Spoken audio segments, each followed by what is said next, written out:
தாய் தந்தையின் பாசத்தை அருமையாக சொல்லும் கதை. ஒவ்வொரு மகனும் மகளும் அவசியம் பாருங்கள். ஒரு சிறுவன் தினமும் வந்து ஒரு மரத்தில் ஏறி உட்கார்ந்து கொண்டு ஆடிப்பாடி விளையாடிவிட்டு போவான். அவனை பார்த்தாலே அந்த மரத்துக்கு ஆனந்தம் பொங்கும். திடீரென்று ஒரு நாள் அந்த சிறுவன் வரவில்லை. மரமும் அவனை எதிர்பார்த்து காத்திருந்தது. சில நாள் கழித்து அந்த சிறுவன் வந்தான்.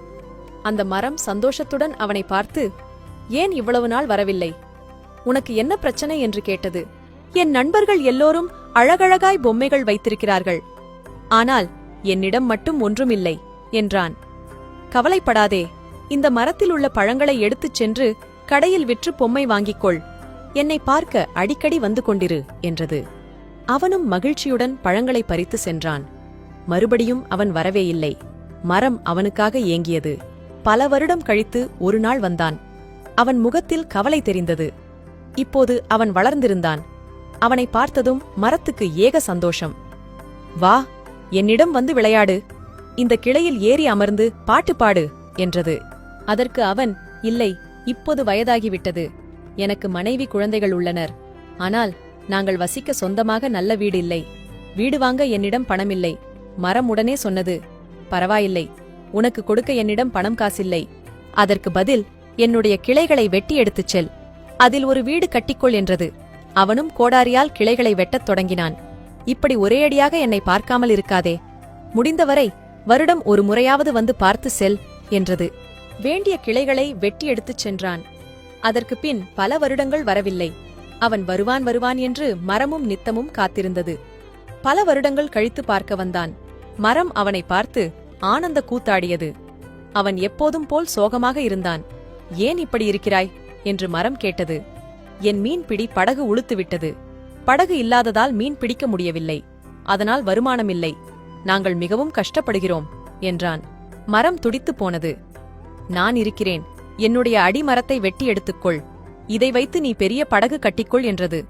அவன் அடிமரத்தை வெட்டும்போது, "மறக்காதே, வருடத்திற்கு ஒரு முறை என்றில்லாமல் எப்போதாவது என்னை பார்க்கவா" என்றது. ஆனால் அவன் வரவே இல்லை. மரத்துக்கு நம்பிக்கை மெல்ல மெல்ல மறைய ஆரம்பித்தது. அப்போது அவன் வந்தான். தலையெல்லாம் நரைத்து கூன் விழுந்து மிகவும் வயதான தோற்றத்துடன் அவன் இருந்தான். அவனை பார்த்து மரத்துக்கு அழுகையே வந்துவிட்டது.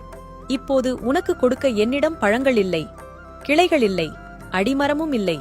உனக்கு கொடுக்க என்னிடம் ஒன்றுமே இல்லையே" என வருந்தியது. அவன் சொன்னான், "நீ பழங்கள் கொடுத்தாலும் அதை கடிக்க எனக்கு பற்கள் இல்லை. வீடு கட்டவும் படகு செய்யவும் என்னிடம் சக்தி இல்லை. எனக்கு இப்போது ஓய்வு மட்டுமே தேவைப்படுகிறது" என்றான். "அப்படியா? இதோ தரையில் கிடக்கும் என் வேர்களில் படுத்துக்கொள்" என்றது. அவனும் அந்த வேர்களில் தலை வைத்து படுத்துக்கொண்டான்.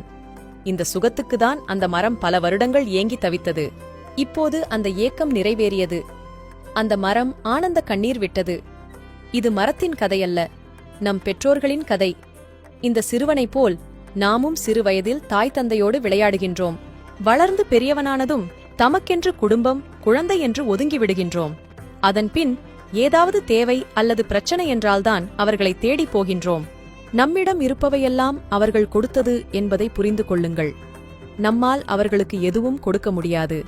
நம்முடைய பாசம், அன்பு, அனுசரணையான வார்த்தைகளைத் தவிர அவர்கள் விரும்புவதும் அதைதான். உங்களுடைய பெற்றோர்களுக்கு நீங்கள் எப்படி என்பதை தெரிவியுங்கள். அனைவருக்கும் பகிருங்கள். இதுபோல பயனுள்ள பதிவுகளுக்கு ஜே ஹெல்த் பக்கத்தை ஃபாலோ செய்யுங்கள். நன்றி.